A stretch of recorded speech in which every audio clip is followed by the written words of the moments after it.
Kanguva director சித்தசிவா இயக்கத்தில் நம்ம சூர்யா அவர்கள் நடிச்சுக்கிட்டு இருக்க ஒரு பிரம்மாண்டமான பேன் இண்டியா படம். நம்ம அப்படி சொல்லிக்கிட்டு இருக்கோம், ஆனால் அது பேன் இண்டியா படமா அப்படின்றத வெயிட் பண்ணி தான் பார்க்கணும்.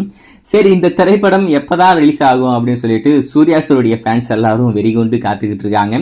தியேட்டரில் மட்டுமே கிட்டத்தட்ட ஒரு 10 லாங்குவேஜில் இந்த படத்தை கொண்டு வர போகிறாங்க. ஆனால் ஓடிடியில் வரும்போது கிட்டத்தட்ட 36 லாங்குவேஜில் அந்த படம் ஸ்டீம் ஆக போகுது. அது அப்பாற்பட்ட பிரச்சனை.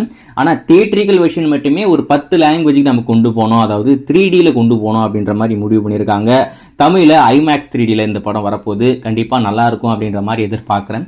அது மட்டும் இல்லாமல் இந்த படத்துடைய சில பல சீன்ஸுமே நம்ம சித்தசிவா அவர்கள் ரீசெண்டாக அஜித் அவர்களுக்கு போட்டு காட்டினாராமா. அவருமே ரொம்ப மிரண்டு போயிருக்காரு, வாழ்த்து தெரிவித்தாராம். கண்டிப்பாக இந்த படம் மிகப்பெரிய பிளாக் பஸ்டர் அப்படின்ற மாதிரிலாம். அது உருட்டா உண்மையா அப்படின்றது தெரியல, வெயிட் பண்ணி பார்ப்போம். சரி, இந்த கங்குவா படத்தை பற்றி இப்போ என்ன அப்படின்னு பார்த்தீங்கன்னா, இந்த படத்துடைய டீசர் ரிலீஸ் ரீசெண்டாக கொண்டு வந்தாங்க. நீங்கள் பார்த்துருப்பீங்க நம்புறேன். இந்த படத்துடைய ஓடிடி அனௌன்ஸ்மெண்ட்டுக்காக அந்த டீசர் வெளி வந்துச்சு. இந்த படத்துடைய ஓடிடி ரைட்ஸ் நம்ம அமேசான் பிரைம் ரெக்கார்டட் பிரைஸ்க்கு வாங்கியிருக்காங்க. இது வரைக்கும் நம்ம சூர்யா கெரியலேயே இல்லாத அளவுக்கு ஒரு பெரிய விலை கொடுத்து நம்ம அமேசான் பிரைம் வாங்கியிருக்காங்க அப்படின்ற விஷயம் நம்ம ஏற்கனவே சொல்லியிருக்கோம். நீங்கள் பார்த்துருப்பீங்க நம்புறேன்.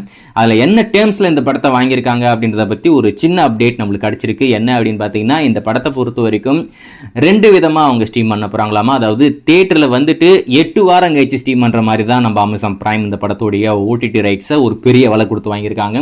என்னடா சொல்கிறீங்க, 8 வாரத்துக்கே இவ்வளோ பெரிய விலையா அப்படின்ற மாதிரி தான் எனக்கு தோணுது. அதில் இன்னொரு முக்கியமான விஷயம் என்ன அப்படின்னு பார்த்தீங்கன்னா, 6 வாரத்தில் இயர்லி ஆக்சஸ் அப்படின்னு சொல்லிட்டு இந்த படத்தை 6 வாரத்தில் ஸ்ட்ரீம் பண்ண போகிறாங்க. அதாவது தியேட்டரில் இந்த படம் ஓடி முடிச்சு 6 வாரம் கழிச்சு ரெண்டலில் இந்த படத்தை ஃபஸ்ட்டு ஸ்ட்ரீம் பண்ண போகிறாங்களா மேம்.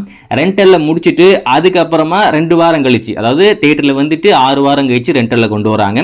அதே மாதிரி தியேட்டரில் 8 வாரம் கழிச்சு இந்த படத்தை பிரைம் யூஸருக்காக பிரைமில் ஸ்ட்ரீம் ஆக போகுது. அதாவது இந்த படம் தியேட்டரில் 6 வாரத்திலேயே உங்களுக்கு டிஜிட்டலாக ஓடிடியில் அமேசான் பிரைமில் வரும். அதாவது ரெண்டலில் ஸ்ட்ரீம் பண்ணுவாங்க.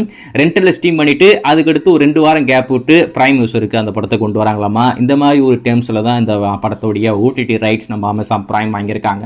ஸோ வெயிட் பண்ணி பார்ப்போம் படம் எப்படி இருக்குது அப்படின்னு சொல்லிட்டு. இந்த விடம் தீபாவளி அப்படின்ற மாதிரி பிளான் பண்ணிக்கிட்டு இருக்காங்க. வருமானு தெரியல, வெயிட் பண்ணி பார்ப்போம்.